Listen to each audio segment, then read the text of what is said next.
What up, my freaks? RuinousInsight here with part 46 of my Total War Warhammer 3 modded Malekith and Naggarond Inc. campaign. We here at Naggarond Inc. believe that any act, no matter how small, can make a difference.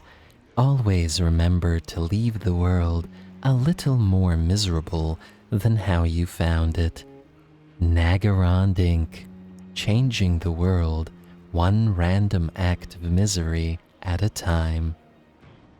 So as we saw last time, we advanced the turns a little bit, moving to turn 86 as we send our armies, sort of to take position. Not quite there yet, but getting there. Certainly ramping up our preparations for the endgame and trying to round out the places that we need to round out before said endgame begins in 14 turns. Between the episodes, I completed the building admin as well, and it looks like our High Elven army is completely complete at this point, which means hopefully we'll have some nice battles with them relatively shortly.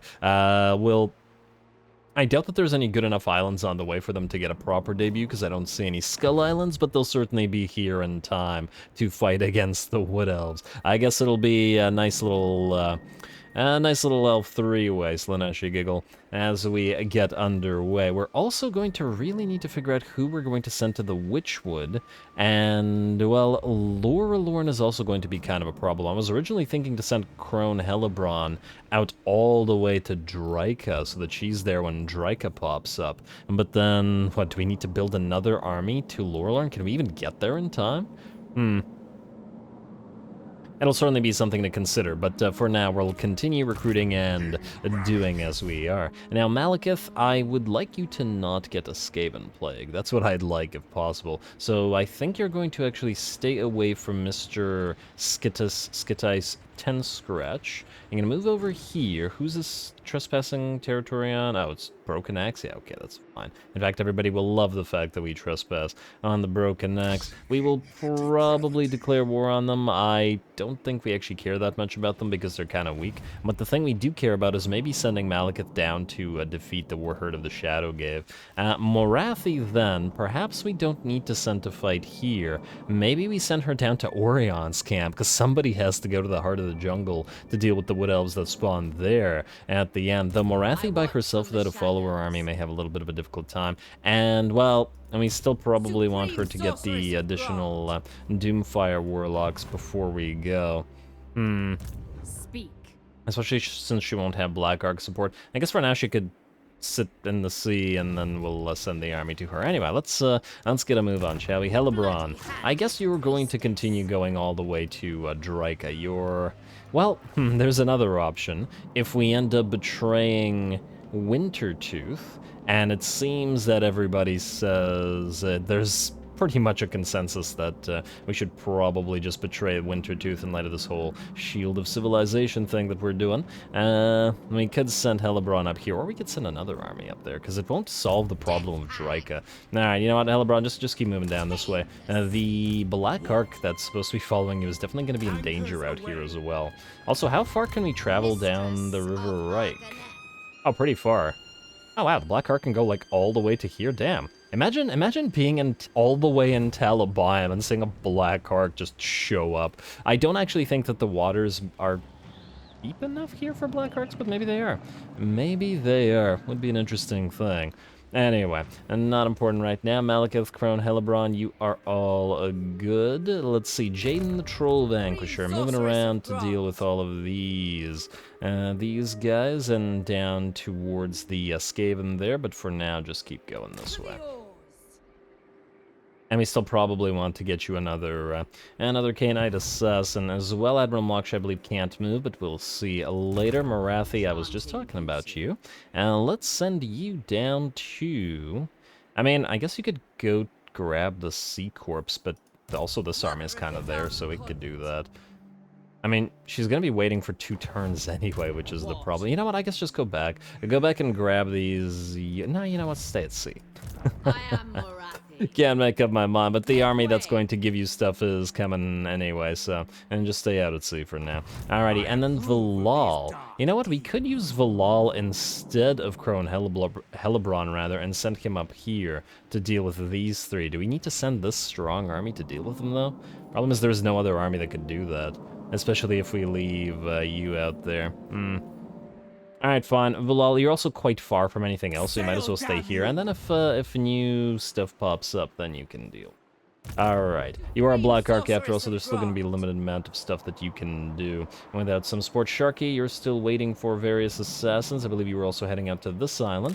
And maybe if we wanted to, we could start on Norska from the Monolith of Flesh or something. We'd probably even take the Forbidden Citadel and the Monolith of Flesh, trade them to the Ice Court, and then get an alliance going with them by virtue of that.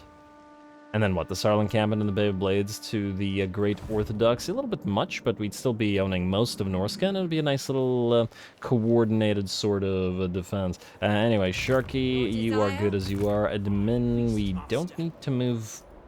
I think only one of you needs to move, and that should be the one in Cathay. Actually, no, wait, we already moved you. Okay, never mind. I moved that one between the episodes. Rekarth, you have a Tehenoan to hunt. So to Tehenoan ye shall go. Through Oishal, I guess we want to grab the Sentinel of Time and maybe trade it to the rats if at all possible. Hopefully you don't pick up a Skaven Plague on your way. Barsathar, I was actually going to send you all the way down here, but I guess we no longer need to. You can just follow Rekarth like you were supposed to be doing. Alright, and where's the army that has... Oh, so you're all the way over here. Yeah. Alright, well, we're gonna travel you here by yourself, and I'm just gonna hope you're not gonna get killed with the Charybdis here. It would be unfortunate if you did. The Shellray, you are trying to get in range of the Blackstone post here, so you can move on up to there. And wait, whose territory are we gonna be trespassing on? Who did we just... Raid and pillage. Oh, it's Broken Axe. Pff, okay. Oh, wow, you make 2k from raiding the Blackstone Post? Not bad. We're not keeping it, but still not bad. Alrighty, the Shellray is good. Who was after the Shellray? You guys are all good. Fairy, you're just waiting for potential betrayal of Norska, and I guess we have to end our agreements with them this turn as well. Lokir, you're probably best off ignoring this guy. I don't think he can take Chiang by himself, and I don't think he can even reach it. You can instead head to the Temple of Elemental Winds, hopefully hunt down Jiao Ming afterwards, maybe get a battle with him, but frankly, his forces are a little bit lackluster, let's say. You can... This is not worth fighting, let's face it. Man, this army keeps getting hurt, though. I need to send his Black Ark down here to help him heal. We're gonna occupy the place. I guess we'll keep the desert. I mean, it doesn't serve too much purpose for us, but, you know, it's better than nothing. And, oh, you can upgrade your Palace of Dread Knights and I guess your Monster Holds as well. I was thinking about maybe replacing the Reaper Bolt Throwers in his army. Not that it's super necessary, mind you. Ooh, just a little bit more levels than this Black Ark Reaver will hit level 10, and then we'll level them all at the same time.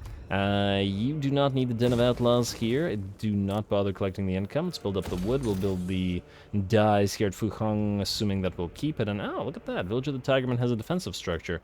Might actually be worth a fight, especially if we're gonna be quite hurt going into it. It really depends on how Jiao Ming reacts. But anyway, that was Loke here. Let's try to advance a couple more turns if we can. Try to get towards that end game. Mave Granite Stance, you have... I don't even remember who you... Oh, you're the leader of the High Elven. Okay, yeah, fair enough. Vashas, you caught the lizards, so technically you're no longer needed. Hello, Fel Cargo. I feel like we still... There's a mysterious island over there. Yeah, but we could send the Black Ark to grab all these.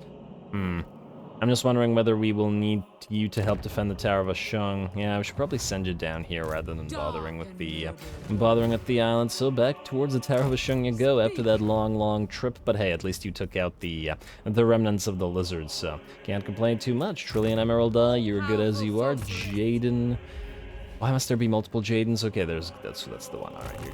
You're good, Furion Beastbinder. Your flying army is actually nearly ready, or at least it will be completely ready by the time you reach True Key Resources, so you're good. Iteration Grimgaze, you're waiting for stuff. Admin, you are... Oh, why am I even clicking admin? Ah, because after admin are the admirals. Okay, so where do we send you guys? First of all, Yorn. I was expecting there to be rats at Pilpali, but there are not. Therefore, you're just going to move southward and continue looking for islands. I guess Marathi can grab these, but you can keep heading southward. I mean, I guess we could try to use you to get close to the Bowman of Anad. Still won't be close enough. Damn. Nah, we'll need to send another army down there, not just Marathi, I think. I'm not sure how many armies of the Wood Elves she can handle at once, you know what I mean? Especially with the type of army that she has, because the Shades may very well get outshot by enemy Wood Elves, and Marathi does not have Lightning Strike, though we could spec her towards it. Actually, speaking of Marathi specking, Pit of Shades and Soul Stealer, and then we'll get Spiteful Conjuration, damn. Yeah. She really needs more levels, but I guess she'll get at least a few at sea. Anyway, that was the Black Arcs. You are good, Admiral Moksha. Admiral Canovale, you are building as you should, and your buildings are complete. New Admiral, Amhas, you just stay as you are, and I do believe that's it. Alright, fantastic. So we still have a little bit of money remaining after that. We probably want to continue recruiting with you. I'm not entirely sure with what exactly. Ilrishan Grimgaze is probably going to have not a very high elven focused armor, although if we wanted to, we could give him a bunch of these white lines.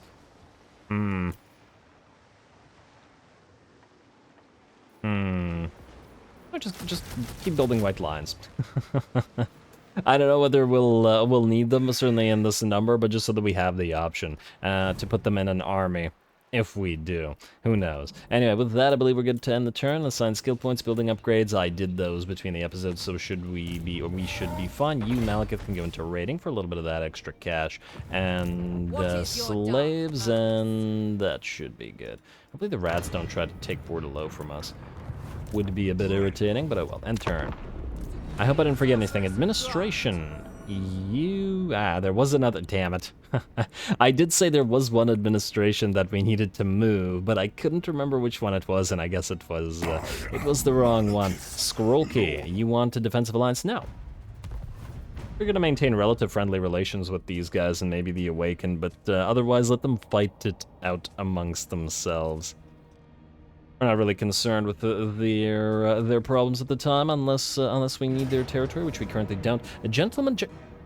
Oh well, huh? I wasn't expecting that at all. Okay, well that's just fantastic. This army isn't very strong, but it'll be a nice little debut for our High Elf army. I did not give points, I believe, to Mave, but funnily enough, the High Elf units don't benefit from points anyway, especially since we don't have a Slan or anything like that to command, so they're pretty good. Damn, 40% missile and 15% ward save, so these guys should be relatively good to charge in, and then these guys are at 10% missile and 15%, but they do have 75 armor and shields. Lovely. All right, here we go. High Elf debut, even with a bunch of extra Flamespire Phoenixes.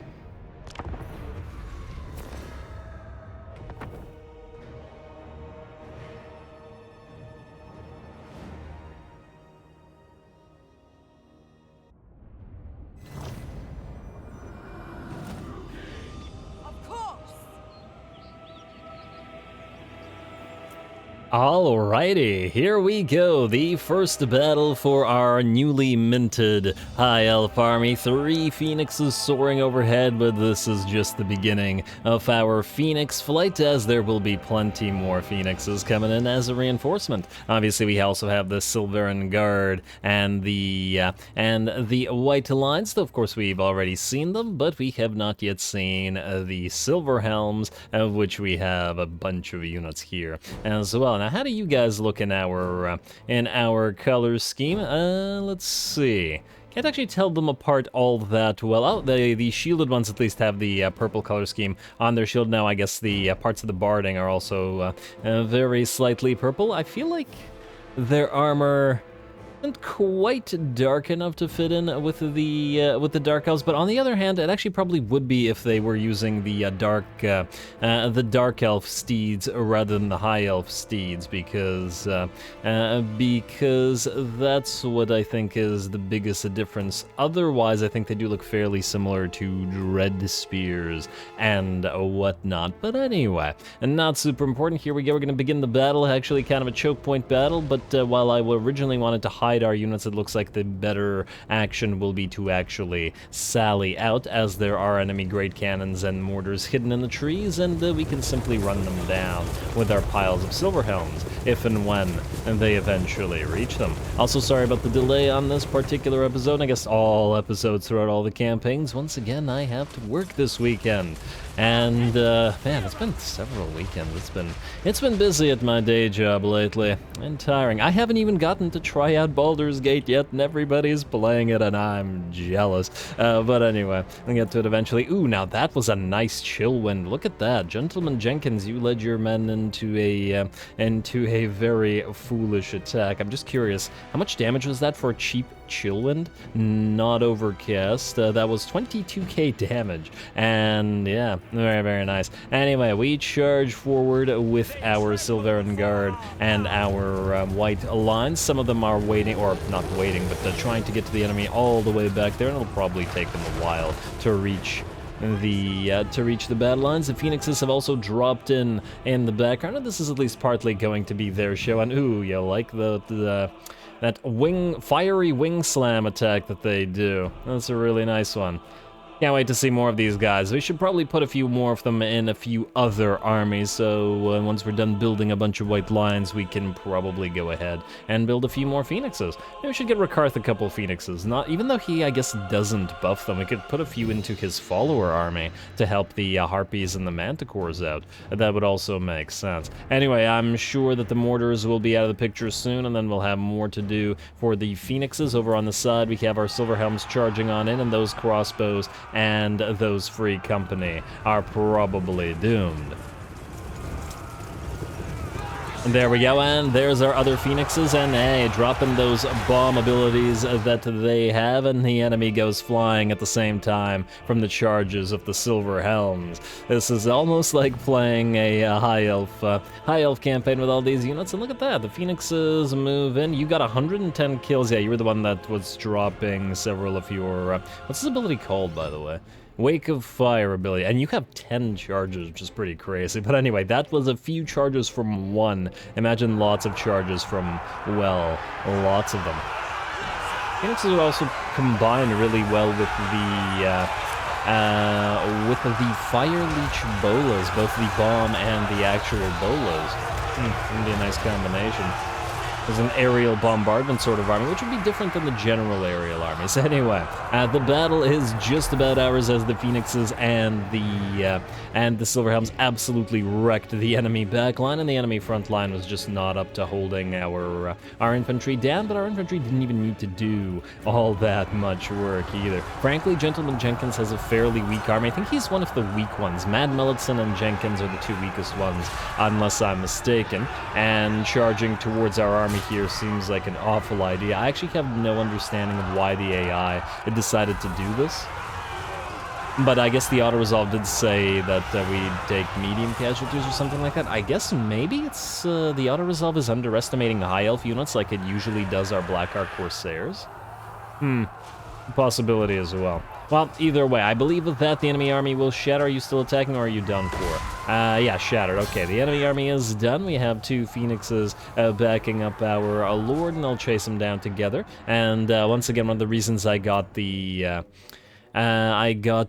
Sorceress Lord for this particular army is because we still have that minus 50% reduction from Dark Acolyte, or whatever the ability is called, and minus 50%, not damage reduction, vigor reduction, vigor loss reduction, there we go, that's the one, and that's pretty darn significant and applies to the high elves, regardless of the fact that we can't buff them with the high elf stuff. Also, if we could get some high elf allies, we could put a few more different high elf units in here. For example, we could build a white lion army with actual white lions, as in the lions, not the elf lions, and maybe white lion chariots as well. I'm definitely going gonna try to make that a priority just for the, well, just for the variety. Also, quite a pretty map as well. Anyway, decisive victory for us, no problem at all, and a lovely little debut. I think this was mostly the Phoenix's show, let's face it. The nice Phoenix flight.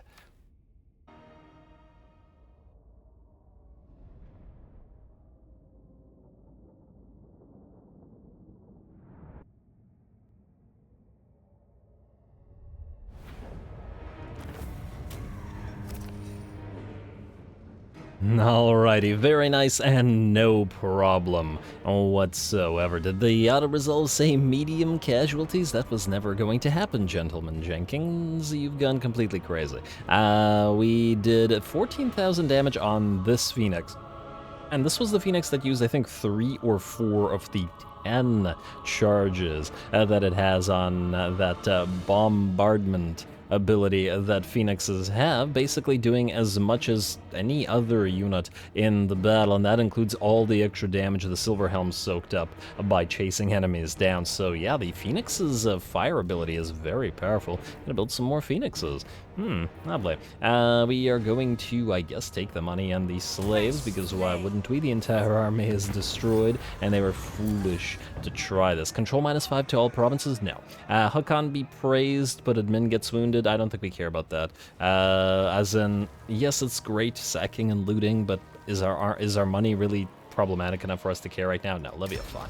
And just so that we don't have to deal with that. Trait gained, great. Ambusher discovered Durthu, faction destroyed because they were idiots. Speed of Lycos, we will transform into an actually useful item. Physical resistance for Furion Beastbinder, keep it for now. We'll get him something better later on. Surrender imminent in Fuheng. Why surrender imminent? Oh, this guy actually sieged us. Huh, funny. That is also dumb because you're gonna die. Like, really? Medium casualty to this? Okay, well, Malice, medium casualties or not, you're not fighting over that waste of time. Huh. Eldar got hurt, and oh wow, not only are the chariots garbage in combat, look at that. They all lost half of their number to the auto-resolve. Game. At least we can heal up, but still, damn. Yeah, those have to leave this army. They are causing issues. And Malice would probably have executed half of them by now. Alrighty, well, either way, Malice, you can actually have yourself a nice battle at the jungles of Qian. They foolishly declared war on us, and, well, now they'll pay for it. I'm not sure, does anybody remember if the jungles of Qian activate with the endgame scenario? I feel like they don't, but I could be wrong. I think I've read something somewhere that they don't count for some reason. Once again, I could be wrong. Jiaoming, you can't reach us. Looks like Bao Teng is coming back to Qian. Not gonna take it by himself. Maybe just ignore him. Although the rating will be annoying for our public order, because it's -10 for a single lord. I guess if you really wanted to play a really irritating faction, you could just keep raiding the AI's territory with the -10 everywhere, and it's not going to chase down all your single lords. Now we can reach Lokir, or Lokir can reach Jiaoming, but I have a feeling that Jiaoming can run far enough that it will that you'll not be able to catch him. So instead, we'll take the village of the Tigermen, linking up the rest of the territories here, then we'll move back to the Temple of Elemental Winds before Jiaoming can take it. So away you go to here, Lokir. Though I guess the question is, will you be able to auto-resolve it? And the answer will probably be no. Well, either way, go into Druki First Strike, and we'll probably have to level before we attack. Yeah, it's not going to let us auto-resolve, even though that's kind of a waste of our time. Anyway, we'll see. We'll see. I'm gonna leave him here for now. We'll see what else we can do if we can find a better battle, etc. Malekith, stay here. Wait, no, don't stay here. Oh, that's a battle. I wonder if this guy would be willing to fight us outside the settlement. Somehow I doubt it, but it is a pretty nice garrison. We'll find out when it's time to move. Yeah, Malekith for now. March stance southward. This is all attrition-y, but you can... Ow. If you travel through these guys' territory, they're going to be pissy about the, going to be... also, the Skaven might declare war on us suddenly, mightn't they? Yeah, they don't like us very much right now. But we want to send Malekith down to Morgar, and look at that, he's back. We should keep, you know what, R&D, land here. Yeah, Scatterun, sure. With There you go. pleasure. Then you're going to stay at Montenas, and then we'll hopefully be able to keep an eye on Morgar, just get that defeat trade. He's gonna declare war on us eventually anyway, and I'd rather just destroy the faction. Malekith, you know what? Go around this way. I think it might actually be faster to get there by sea than by land. You don't have to deal with this right now. Ooh, hello, Yorn. I moved you too far. I didn't see that there were 2 islands here, but that's fine. We can pick those up later. It's not like it'll change anything. This entire region is in storm as well. Morathi, I'd like you to get that fell cargo, but if you do, you'll start suffering attrition. On the other hand, it's probably not going to be a big enough of a deal for us to care, I would imagine. Though on the other hand, Yorn can do it. And Morathi has to head back shortly anyway, but nah, Make way. a little bit of extra XP. Alright, move. The mother. I always keep looking for Druki First Strike, the ability when at sea, and it never allows it. How to resolve that? Yeah, okay, good. Not enough damage for the attrition to be concerning to us. I imagine we still won't get materials at sea, because only Valal has been lucky with it. So far, anyway. And can you actually... you can leave attrition territory. Oh, fantastic. Go here, then. It's not a lot of attrition, but nonetheless. Alright, then what we'll want to do... Jenkinson's gone. Mave, you're going to grab this Sea Corpse here. You're not going to fight that one, though. And then we are going to send you over to close the distance with the Wood Elves. Loot the carcass. Great treasure hoard may be received. Yes. I'll resolve that. We have lives to end. Maybe we send Mave together with the Shell Ray to deal with the Lorelorn, because somebody has to deal with Lorelorn. Can Malekith deal with all of these factions by himself? Might be a little bit much for him. I mean, yeah, his army is good. It's very good. But can he deal with all of that? It's a lot of Wood Elves. I don't know. But somebody needs to deal with these guys. We'll see if we have an extra army. Ooh, actually, speaking of, there's something I want to do. First of all, Druki resources, you are going to transfer to admin, like so. All of these guys, which are going to join the Blessed Dread, you are going to move into Hag Grief, and then you are going to March Stance, or Full Speed Stance, actually, and then travel all the way to Cathay. Druki resources, in the meantime, you need to start building. For Malice, I don't remember how many Dread Knights, and also I can't see Dread Knights because the Palace of Dread Knights needs to be rushed. Alright, then you are going to use money, and use said money to build 1, 2, 3, I want to say 7. I'm gonna double check. Malice, where are you, buddy? Down here somewhere, there we go. 1, 2, 3, 4, 5, 6, 7, yes, 7. Oh, I don't want to deal with those chariots anymore. We'll put them in a support army with these Scourge Runners and just a big blob of chariots in case Malice ever needs a support army to follow him, but honestly, with the Dread Knights in there all maxed out and buffed like crazy by Malice, I think it'll be just fine either way. Alrighty, let's keep moving, shall we? Admin, no, you're fine. Crone Hellebron, you will find a Draca for us, so keep going. Let's also move Admiral Leech. There's no islands here, is there? Oh, I can grab this island with Admiral Leech. Hellebron can close the distance with Draca. A little bit early, mind you, but you know what? If we really wanted to, we could have her kill a few of Vlad's territories. In fact, maybe we go southward and attack these guys and do something about it. Give Nulman stuff back to Reichland. They'd really appreciate it. Make Malekith feel a little bit more like a Shield of Civilization guy. Alright, also diplomacy. I want to check 2 things. Wait. I just saw somebody is losing a bunch of... Oh, it's just... Okay, so first of all... Yeah, a lot of the good factions like us, the not so good factions like us, we have a lot of trade opportunities. How does Legion of Asgore feel about us? They're okay, but they won't like us once we ally with the Knights of Calador, and ally we shall. Mara, speaking of, let's get you over there. I'm just going to cancel the agreement with the agreements, I should say, with Norsca in a second. Where is Mara? Be out here somewhere, yeah. Hag Go. of Cain. Down to the Fortress of Vorag. Where are those Knights of Calador? Find them for us, please. Draj, still using those hobgobs? Hey, Imric, if it isn't you. 272 to start off, not too bad. And we're going to go non-aggression pact and military access. Now, the reason that I'm doing this rather than going into an immediate alliance is the same thing that, the same reason that I haven't aligned with Wulfric at the current time is because it'll weaken this faction considerably, and he's already at war with so many factions. We'll give him a little bit of time. No one does it better. Basically, we will probably ally with him, but I'd like to get one of our armies, probably Malice, or maybe Loki, it doesn't really matter. One of them through the mountain passes and then help out Imric a little bit, because more likely than not, we won't be needed in Cathay. We'll probably send one of them up here to deal with Miao Ying, because it doesn't look like either the Skaven or Chaos are dealing with them very well, but otherwise, we should be able to send somebody to help Imric out. Who's up next?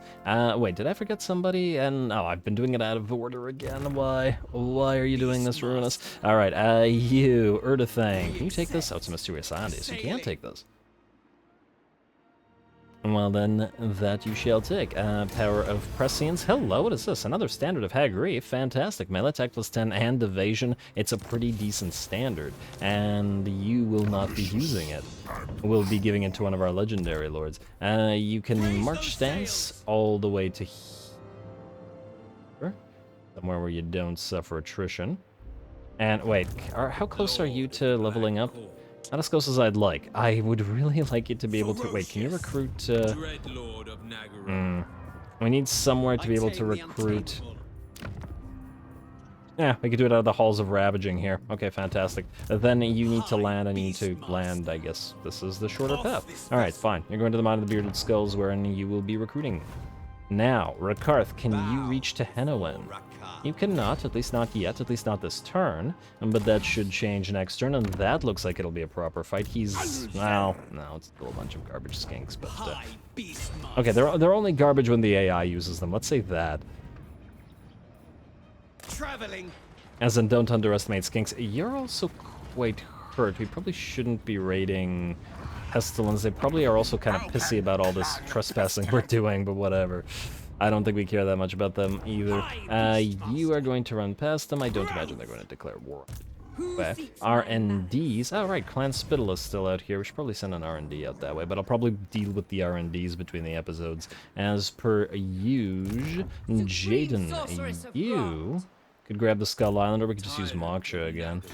100% whether he can. But it's probably better to use him than... Oh, you can't even reach it in normal stance, can you?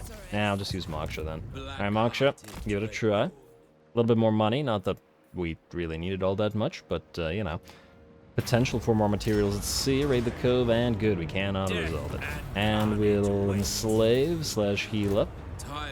Alrighty, and you got yourself an Ogre Blade that we don't really care about, but, well, I'll deal with the items right before the start of the end game. More likely than not, you can move here, and Jaden, you can, I guess, march stance or full speed stance right beside Admiral Moksha, and then you two together can land at the Fuming Serpent / Star Tower and take out those Skaven there. Looks like these undead are also starting to dislike us a little bit, but what can you do? They'll probably dislike us even more once we take these territories, but we can't leave a former Elven colony in the hands of Clan Spittle, can we? I feel like that is something we would not abide. Alright, Sharky, you are next, I believe.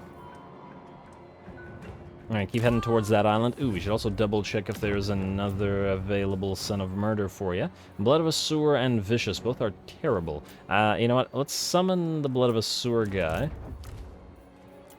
And delete him, and we should have another one on the way, shouldn't we? Oh my lord, you are far as heck. Okay, well, he's gonna be traveling to Sharky for a while, but you know what? He has 10 turns to get there because... Go. It's 10 turns to get there because in 10 turns we'll be declaring war on Norska. Norska, giving us 3k per turn. A little bit of a loss, but whatever. End trade agreement. End non-aggression pact. Excellent. And end military access. There we go. And we got 10 turns to potentially attack them. And now they... Oh, wow, that... Huh. I have a feeling they're going to attack us before we attack them. We'll have to be a little bit careful because these places aren't defended. Well, that'll be Sharky's job. We'll definitely need to get her another assassin before we do. Anyway, if we want to fight another battle, it's gonna probably be yours or Lokir's. Let's do this. Let's level you up, and then let's see if these guys are willing to fight outside the settlement. You can go for Conqueror because it's a pretty good couple of points, and I guess Hard. Well, you two, level 12, not so bad. You do have Dripping Blades, and we want to get Live to Slaughter another day. Fantastic. A little bit of a 6 melee defense extra for the Witch Elves, which are now up to 44. Nothing crazy, certainly, but certainly a little bit more survivable. And then you are going to go into Druki First Strike, and we're going to see if these guys are willing to fight. I'm willing to bet no. But I'm incorrect in that assumption. Fantastic. Alrighty, ooh, I gotta give a Banner of Hag Grief maybe to the Shelre. I feel like there should be like a buff or like some kind of trait that every character who has wielded the Sword of Cain throughout a campaign acquires, you know? Like if you've drawn the Sword of Cain or taken the Sword of Cain from somebody, it should change that character forever. And granted, we did that by, you know, generating a special lord with 2 names of power, but, you know, it's a bug, so we're not supposed to be able to do that. Let's get the Ranger standard on you, I guess, and frankly, we don't really care about the Gleaming Pennant, but... cares.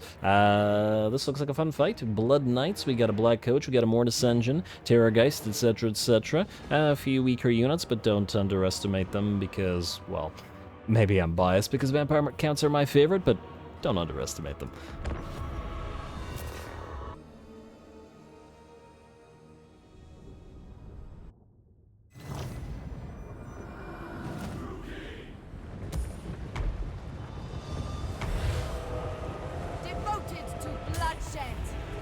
Alrighty, here we go. The Shelre's elite army, probably one of our stronger armies on the field. Of course, we don't have a lot of buffs for everybody quite yet in this army because she's not a high enough level, but the troops themselves are going to be very strong. Blackguard fighting together with the Sisters of Slaughter, and on the sides we have moving in our Witch Elves as well, but in this first army that deployed out here, it's probably not going to be needed. We're clearly taking a lot of advantage, or going to take advantage of our Druki First Strike to destroy this little army before the main enemy host with all those elite units, like Blood Knights and Terrorgeist and Mortis Engine or whatnot, move on to the field. Anyway, here we go. Let's see if we can't move those Witch Elves in before the enemy skeletons and stuff are destroyed by the rest of our unit. Sisters of Slaughter should have absolutely no problem dealing with poor skeleton spears with their 80 melee defense and that bleed that they cause as well.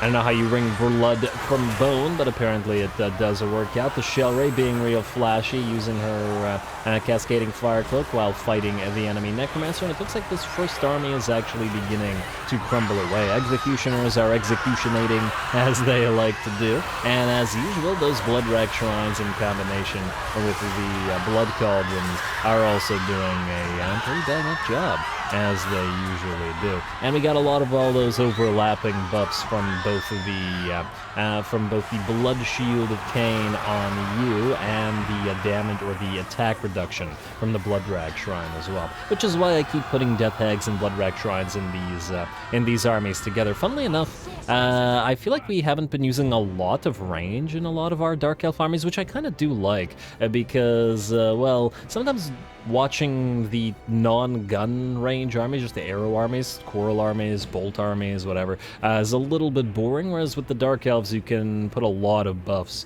on your melee units and just wade into the fray. Anyway, the second army is on the field, but they are moving through this narrow pass in the mountains, and we're going to take at least a little bit of an advantage on that by casting a Flamestorm. Unfortunately not overcast, so it won't have the increased duration, but a little bit of extra damage.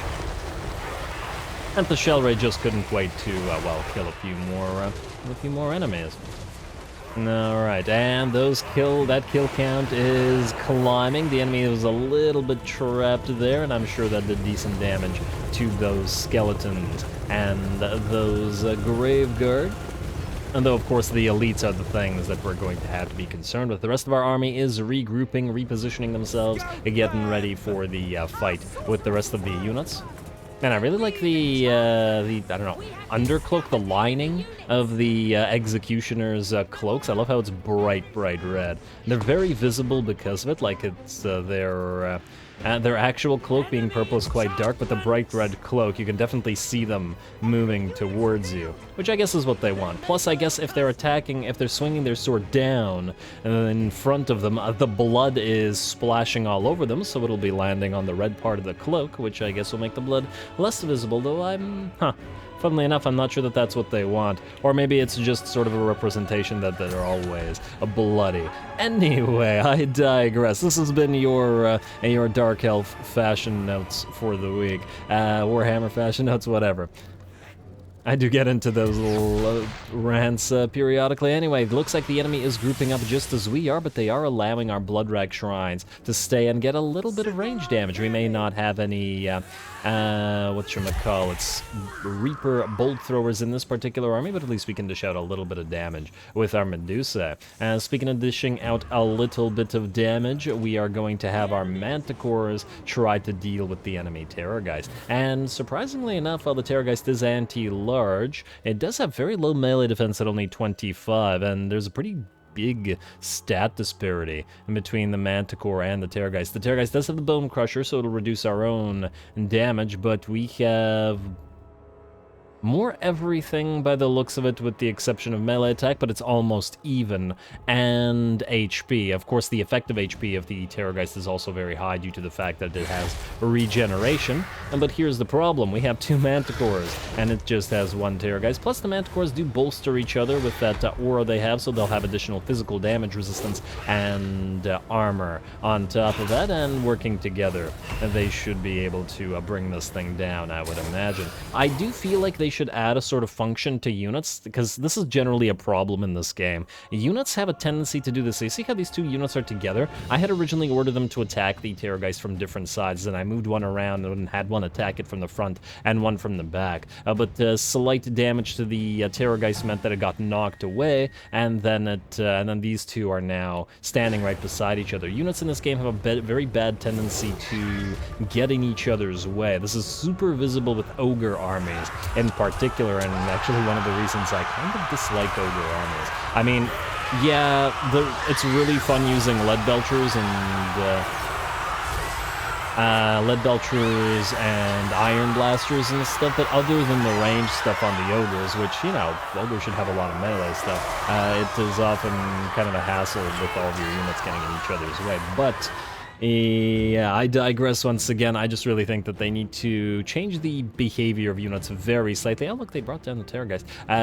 Change the behavior of units very slightly to sort of compensate for that. Anyway, looks like the enemy has finally charged in those knights and stuff. We were waiting for our flanks to get hit, and we will counteract that with our Witch Elves. Our Witch Elves here were hiding in the trees, and then here as well, and we're going to charge towards the enemy army. Unfortunately, it looks like the enemy had the same, or at least a similar idea with those Karen rates, and will probably get hit on our Witch Elves with the Karen rates, which ain't so great. These ones, however, should be able to deal with Black Knights without too much trouble. Witch Elves do have a lot of damage after all. The enemy Mortis Engine and the enemy Black Coach are also going to be in pretty bad shape fairly shortly, as we are having both the Shell Ray and her Master attack those, instead of wasting our time hitting these units with our infantry blobs. Very nice. One of our Manticores has also found the enemy Necromancer, whereas the other one is going after the Blood Knights on the flanks. I don't imagine the Manticore will have too difficult of a time killing off a relatively weak Necromancer, so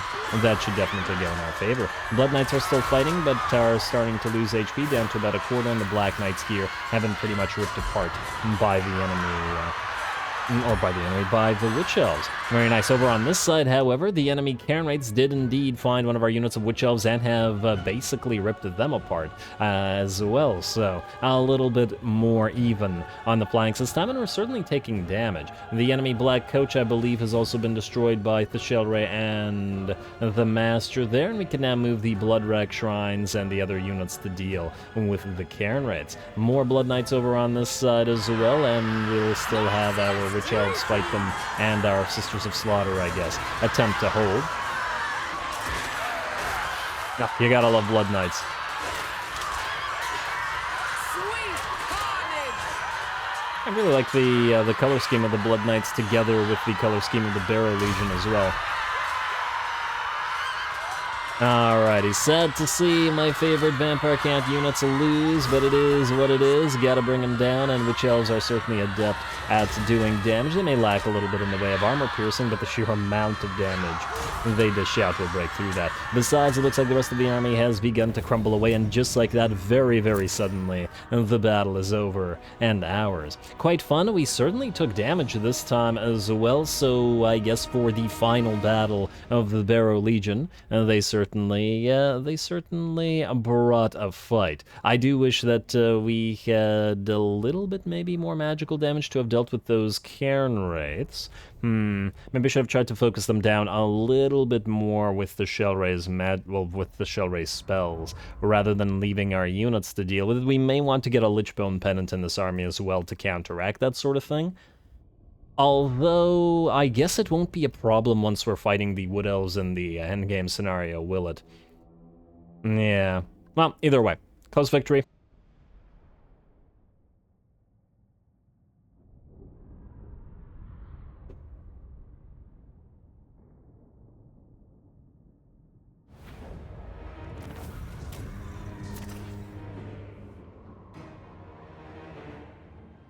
Alrighty, there we go. I gotta say, a pretty darn fun fight, and the enemy certainly did not do too bad there. Close victory for us, and, well, at least one of our units of Witch Elves got extremely badly hurt, and were unable to output that much damage, but, well, they did fight Cairn Wraiths, and without magical damage on them, the Cairn Wraiths are generally going to prove an issue to such a physical-focused unit. We got, wow, 21k and 15k damage on the Bloodrack Shrines, very respectable. The Manticores did fantastic as well, both by knocking out the enemy Necromancer, the enemy Terrorgeist in the air, and then helping out against the Blood Knights as well. 28k damage on the Executioners in the front line. Very, very nice. And then lastly, 35k on the Shellray herself. Great job, everybody. Oh, wow. 236 kills and 29... Oh, wow. Looks like the Sisters of Slaughter out-slaughtered everybody.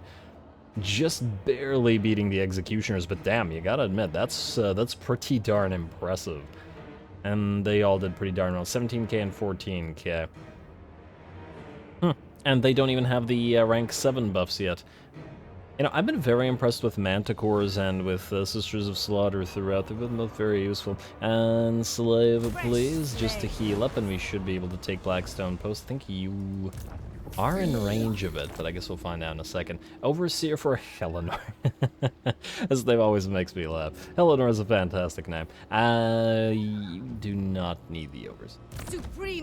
We'll take that from you. We probably have a bunch of other Overseers that are being wasted in other places. Hey, a Tormentor Sword. Nice pickup, though. A couple of Elf Servants. I would have preferred some Envoys, but alas, that does not look like that's something we're gonna get. We might actually be able to draw these guys out into another field battle. 1 second. I just want to double check. Yeah, we should be able to do this. Alright, go here. And auto-resolve it. Fantastic. They won't die, as in our Witch Elves. Unless the auto-resolve is lying, it has done that, but no. And we got a Blood Banner. Lovely. Oh, that might be good for the shell. Well, actually, she has extremely low melee defense. I will think about it. We'll definitely give her a good banner, and this is certainly one of the good ones. And the frenzy that it applies is certainly something that also feels like it would be appropriate for the sort of can. Did I not give you a Ranger standard? My Crazer did not give her... Oh, it's because she changed mounts, didn't she? To the Dark Pegasus. You know, it's also weird... Well, I'll show you in a sec. Okay, auto-resolve... Wait, Enslave, rather. These guys are going to run, and now you should be able to take Blackstone Post. There's your Blood Banner, and can you reach this? Yes, just barely, but yes.